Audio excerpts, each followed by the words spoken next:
Bonjour et bienvenue sur ce nouveau tuto. Aujourd'hui nous allons aborder le détourage. Alors le détourage, on retrouve déjà beaucoup de tutoriels sur le sujet, mais sur Photoshop CC 2018, il y a quelques modifications en termes de détourage.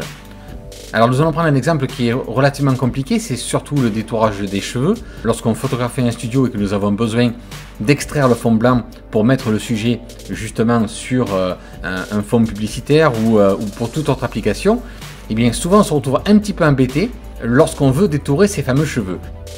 Tous ces petits cheveux, ces mèches, sont pas toujours faciles à pouvoir détourer.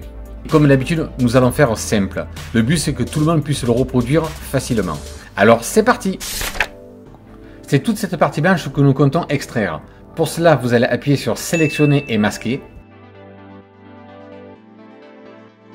Et avec ce pinceau, nous allons sélectionner toutes les parties qui nous intéressent. Sur ce pinceau, vous avez donc la possibilité de rajouter ou d'enlever de la sélection. Alors pour retirer de la sélection ou en rajouter, c'est grâce à ces outils plus et moins que nous pouvons y parvenir.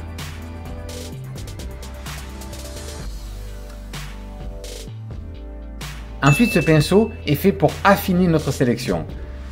C'est très intuitif, il vous suffit simplement de passer sur les zones que vous voulez améliorer. C'est très simple. Une fois que vous avez fait à peu près tout ressortir, vous avez la possibilité de choisir le mode d'affichage. Plus exactement, le mode noir et blanc. Grâce à celui-ci, cela va nous permettre de contrôler les détails. Grâce au contraste noir et blanc, nous pourrons voir les petits cheveux que nous devons corriger, éventuellement les détails que nous voulons faire ressortir. Enfin, c'est un outil indispensable pour traquer les petits défauts. Ensuite, grâce à la détection des contours, en poussant un petit peu le curseur, nous allons augmenter la précision des contours.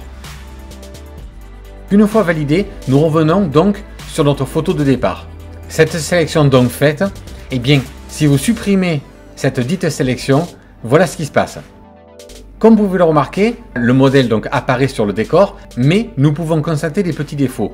Des espèces de mèches blanches, de contours blancs autour des cheveux, qui rendent du coup l'incrustation beaucoup moins crédible. Pour cela, vous allez appuyer sur Calque, ensuite sur Cache, et supprimer les franges. Vous faites OK, et là vous pouvez remarquer qu'une petite partie de ces bordures blanches ont disparu, mais pas complètement. Alors pour cela, nous allons refaire Calque, ensuite Cache et retirer le cache blanc.